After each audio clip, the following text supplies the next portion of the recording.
Voilà, amis téléspectateurs, bonsoir et bienvenue dans l'émission Référence. Aujourd'hui, j'ai l'agréable plaisir de recevoir comme invité M. Leonardo Baguero, un photographe devenu directeur général d'un grand hôtel réceptif de la place.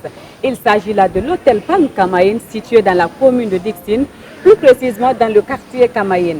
Avec lui, dans cette émission, nous parlerons de son parcours, ses moments de galère et surtout faire savoir à la jeunesse guinéenne comment il est vraiment parvenu à progresser dans ses différentes activités quotidiennes afin de montrer le chemin de la réussite à ces jeunes qui nous suivent juste à travers cette émission. Car on dit très souvent que la chance ne sourit qu'aux esprits bien préparés. Alors, Monsieur Baguero, bonsoir. Bonsoir. Vous allez bien? Ça va. Les activités, ça bouge? Bon, si on n'entre pas dans les détails, tout va merveille. D'accord, merci.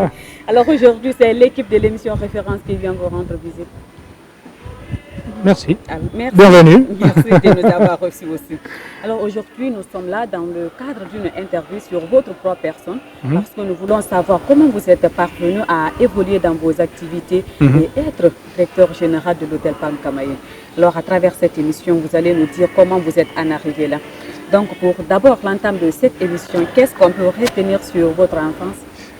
Bon, sur mon enfance, je suis né dans une famille de classe moyenne en Espagne. Et mes parents, basiquement, tous les deux, c'était des médecins. Et j'ai eu une enfance joyeuse, en famille, avec deux sœurs qui ont grandi avec moi. Et voilà, une vie plutôt normale, rien de spécial. Alors, pendant l'enfance, est-ce qu'il y a des choses qui vous ont vraiment marqué? Bon, tu sais, l'enfance, c'est un moment vraiment compliqué. Je pense qu'en fait, c'est les moments de ta vie avec plus de stress. Parce que le stress est produit pour l'inconnu. Et c'est pendant cette période que tu es face à une découverte permanente des choses nouvelles. Après, ça s'ajoute l'adolescence, que c'est encore pire, non? Mais en principe, moi j'ai des souvenirs de mon enfance, une enfance basiquement joyeuse, quoi, avec ma famille, avec ma grand-sœur, qu'on a une petite différence de 11 mois entre elle et moi. La petite, il y a une différence beaucoup plus grande. Mais c'était une vie vraiment simple, sans problème. Donc, alors, bien. donc, pendant l'enfance, vous n'avez pas eu tellement de problèmes? Non, vraiment, c'est les problèmes normaux d'un jeune, quoi. Dans l'école, les études, après, nous, c'est vrai que mes parents, ils faisaient beaucoup d'efforts pour nous former.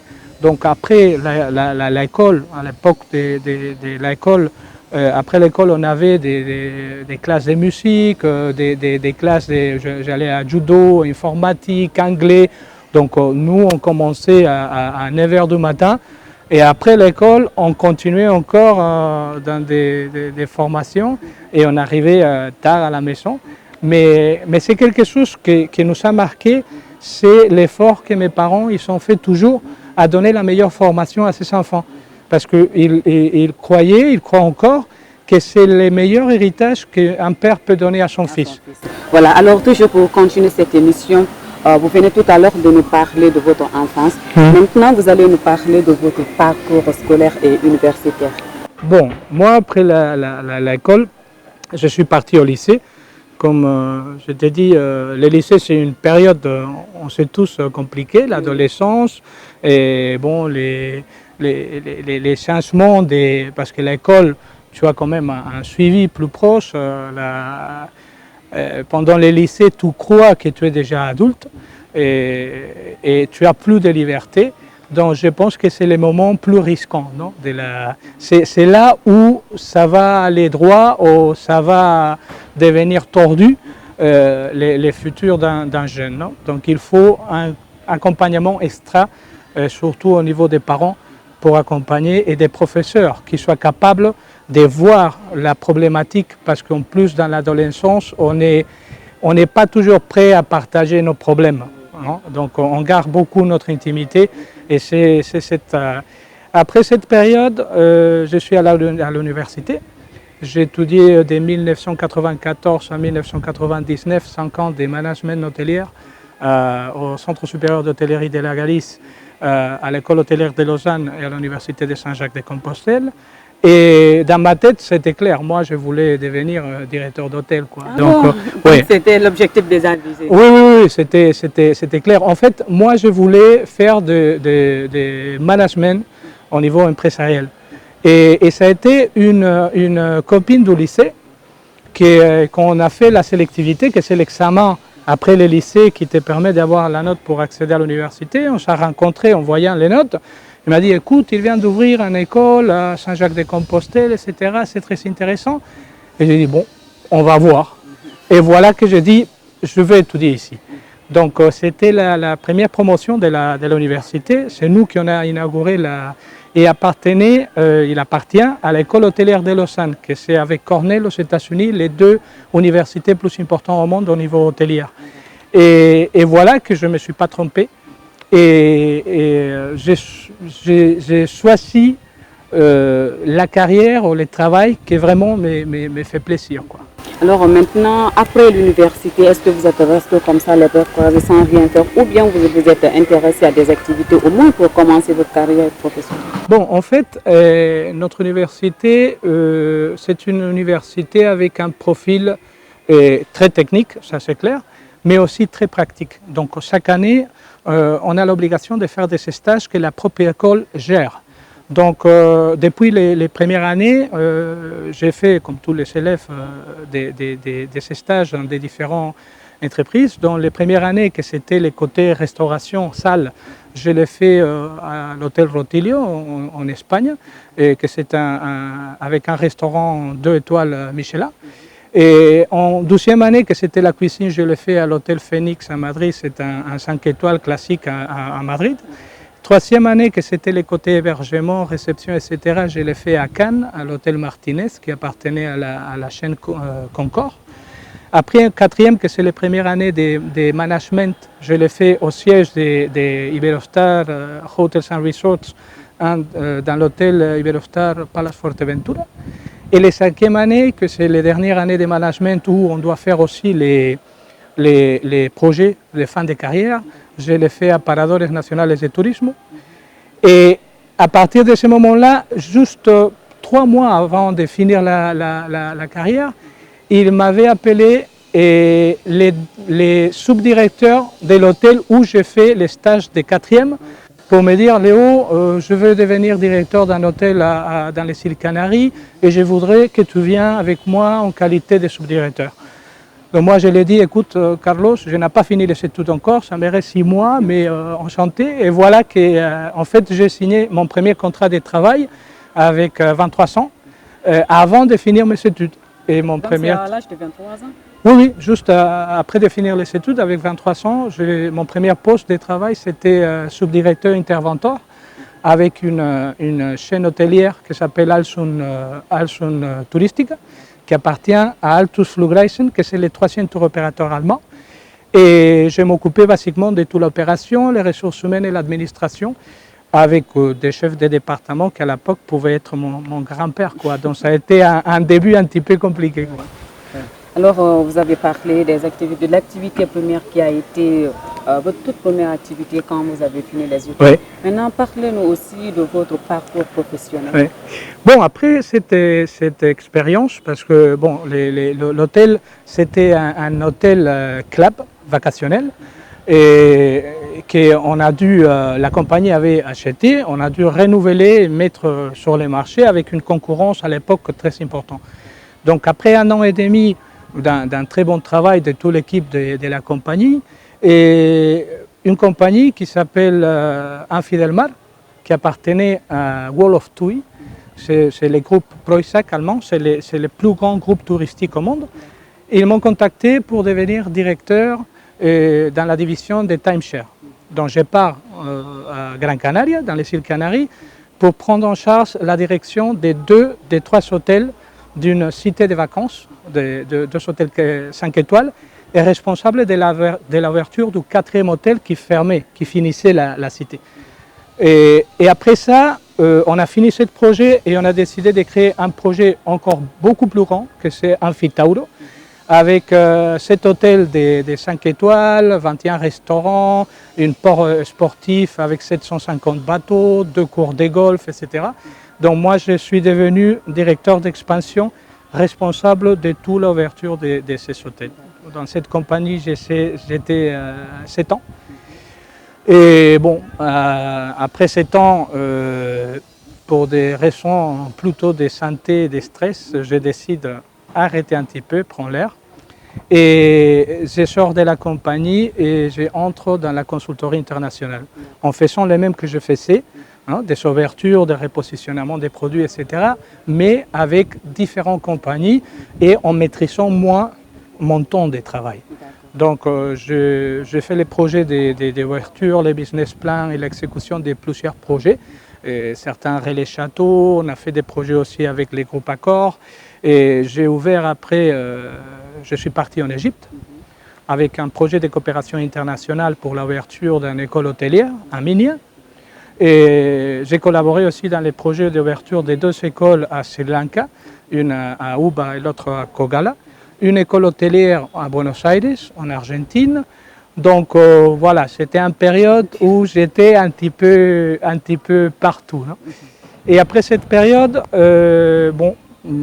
la compagnie Unicon en Espagne, elle m'appelle et il me dit, bon, on a un projet en Guinée.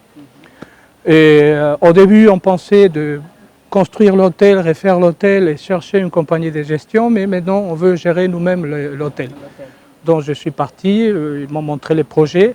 Et voilà que je suis arrivé en Guinée le même jour de l'inauguration de l'hôtel et je suis là déjà depuis 6 ans. Alors, toujours pour continuer cette émission, vous savez, durant tout parcours, il y a forcément la traversée du désert, les moments de difficulté. Oui. Et donc, vous allez un peu nous décrire les temps de souffrance. Bon, moi, je pense que dans ma carrière, les pires moments, ça a été entre infidèlement et la période où je faisais des consultings. Et j'occupais une position dans une compagnie, je ne vais pas dire les noms. Non, vous allez dire les Où, noms. bon, pour des questions X, la propriété, il avait demandé quelque chose qui allait contre mes valeurs personnelles et professionnelles. Donc moi, en tant que directeur général, moi, je ne pouvais pas accepter cette décision. Donc j'ai décidé, pour respecter mes valeurs, de présenter ma démission. Et c'était juste dans les moments où la crise économique en Espagne a frappé plus fort. Donc j'ai eu une période très importante au chômage, jusqu'à trouver un projet vraiment que moi j'avais envie de développer. Et c'était une période, en plus d'une crise économique importante en Europe, et moi j'avais personnellement des charges financières importantes. Donc moi je me suis dit, écoute, tu dois te battre, tu dois continuer, ne pas te décourager. Et j'ai commencé pendant cette période, après d'être directeur général, etc., j'appelais un ami qui avait un restaurant, je lui ai dit, écoute, je voudrais faire des extras, des conserveurs le week-end pour gagner un petit peu d'argent. Et j'ai commencé à faire pendant une période, pour continuer à aller de l'avant, à faire des mariages, à servir dans des restaurants, etc., pendant que je cherchais. Non? Donc c'est une période qui est vraiment, c'était le plus dur de ma carrière, mais en même temps c'est les périodes où j'ai appris le plus. Parce que quand tu montes, le chemin c'est très facile. Le problème c'est quand tu tombes. C'est en ce moment où tu dois vraiment prouver que tu es capable de te mettre à nouveau début. Donc ça te donne une vision, une humilité et une conscience. Quand tu reviens autrefois où tu étais, tu n'es plus la même personne. Parce que tu as eu les souvenirs de que les choses sont passagères. Donc il faut toujours donner le mieux de toi-même où tu es. Et surtout, ne pas oublier qui tu es et d'où tu viens. ça a été les périodes, je crois, plus compliquées de ma carrière. Dans votre carrière. Amis téléspectateurs, si vous venez de nous suivre, nous sommes toujours dans votre émission Référence. Alors restez toujours avec nous dans un instant, les témoignages.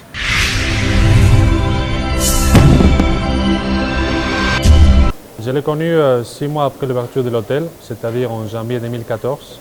Il est arrivé juste le jour de l'ouverture. Moi, je faisais partie de la 12e équipe.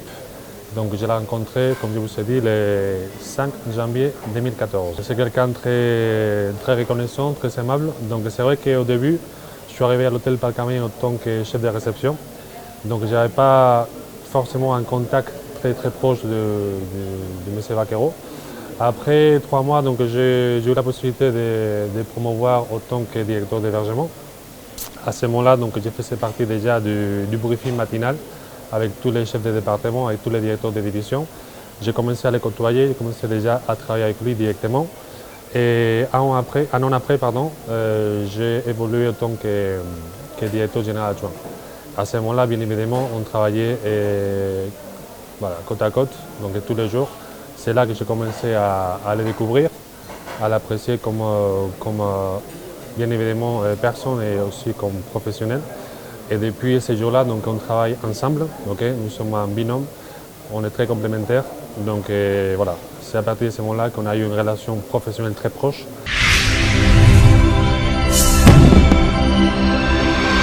M. Baguero, je l'ai connu en 2013, quand je suis venu pour une interview avec le directeur des opérations. Le défaut, peut-être, il ne parle pas beaucoup. Il ne parle pas beaucoup. C'est la seule chose que j'ai remarqué de lui. Il ne parle pas beaucoup. Quand il passe, il est du passage, il voit quelque chose qui n'est pas normal. Il appelle directement le directeur des opérations qui est son directeur adjoint, M. Victor, pour parler pourquoi telle chose n'a pas été faite, tout ça là. Moi, c'est la chose qui me gênait. Pourquoi moi, il ne m'appelait pas pour me dire souvent pourquoi la chose n'a pas été faite, pourquoi passer directement à mon directeur des opérations.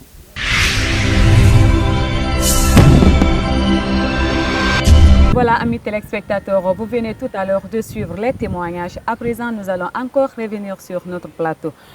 Monsieur Baguero, dans la première partie de l'émission, vous avez parlé de votre enfance, les activités exercées, les problèmes aussi rencontrés dans l'exercice de vos différentes activités.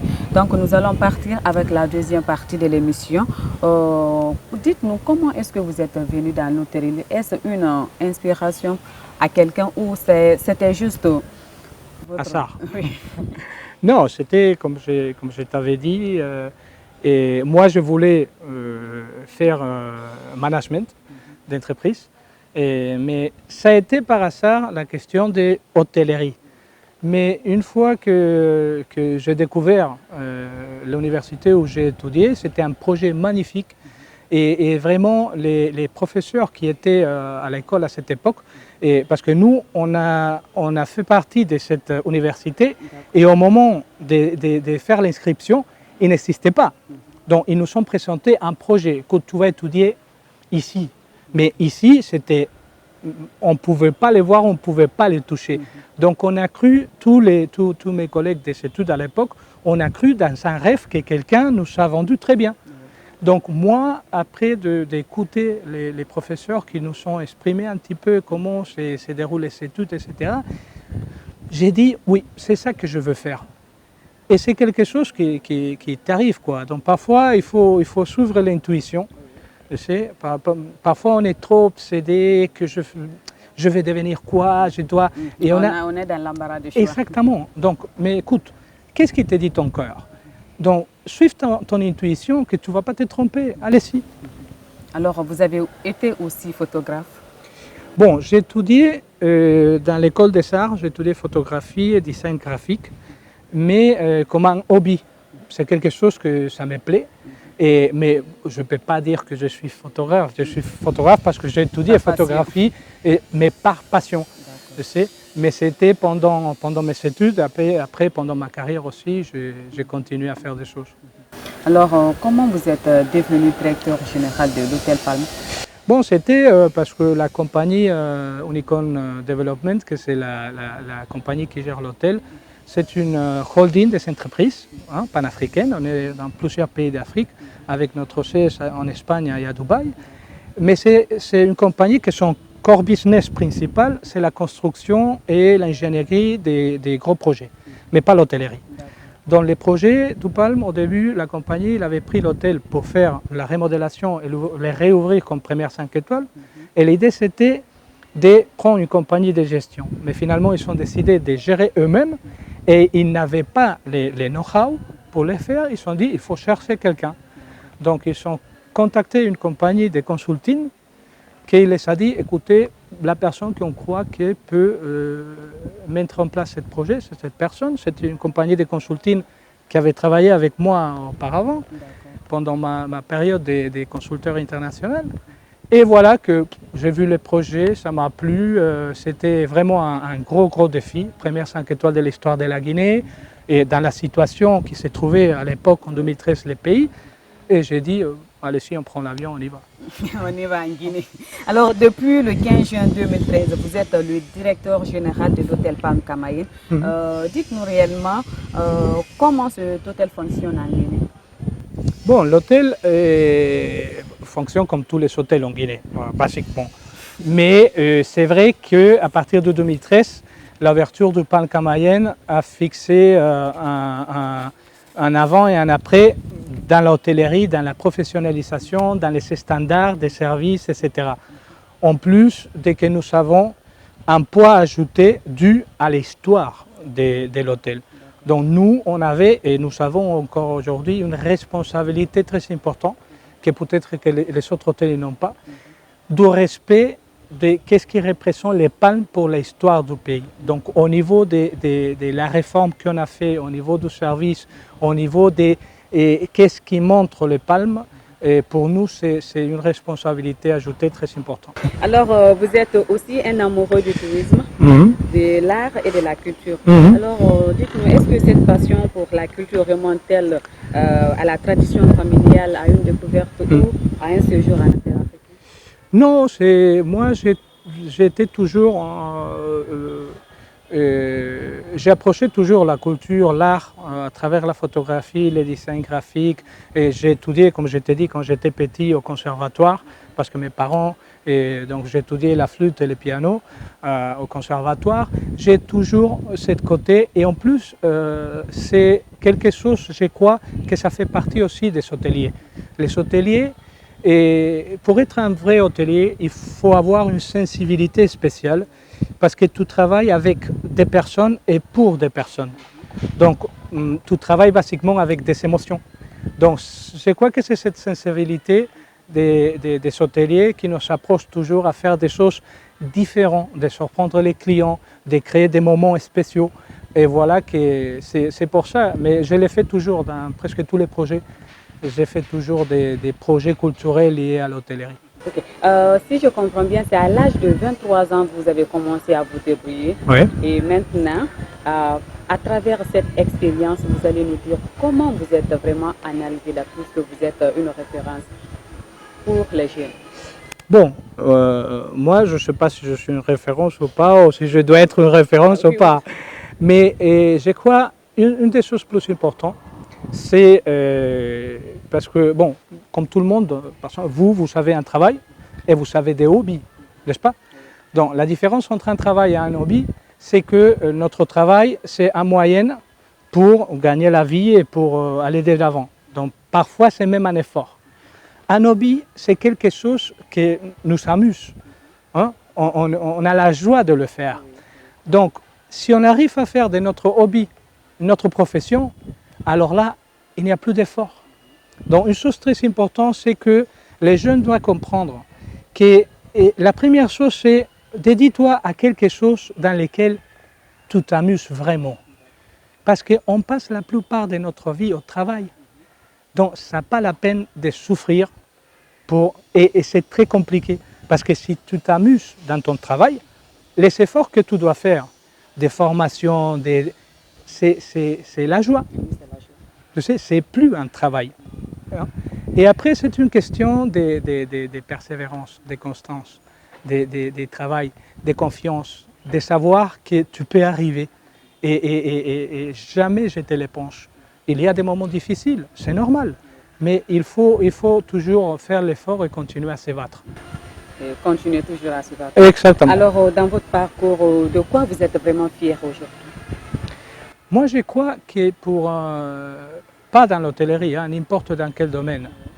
Et le plus important d'un manager, ce n'est pas où tu arrives, c'est où tu as fait arriver ton équipe. Aujourd'hui, de quoi je suis fier? Je suis fier de voir toutes les personnes, les collaborateurs que j'ai eus dans ma carrière, qui par exemple ici, bon, Souma, vous allez parler avec lui maintenant.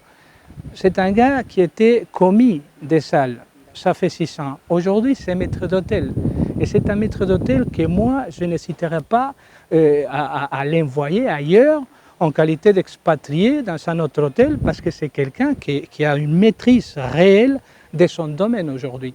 Donc je pense qu'à la fin, le plus important, c'est quand tu regardes derrière, voir qu'est-ce que tu as laissé derrière toi.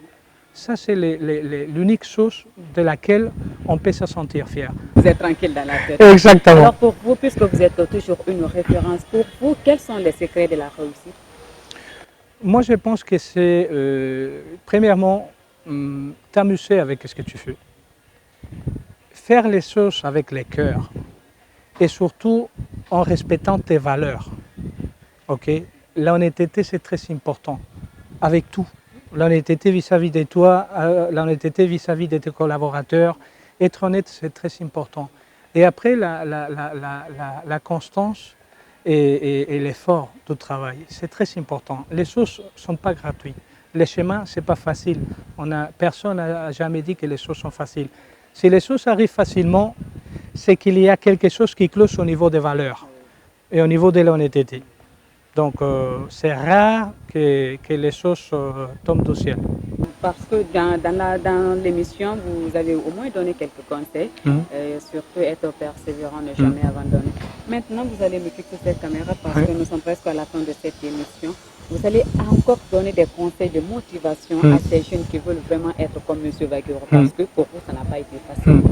Donc, vous allez vraiment montrer le chemin de la réussite à ces jeunes et me fixer cette caméra. Bon, si je dois dire quelque chose aux enfants, c'est premièrement, c'est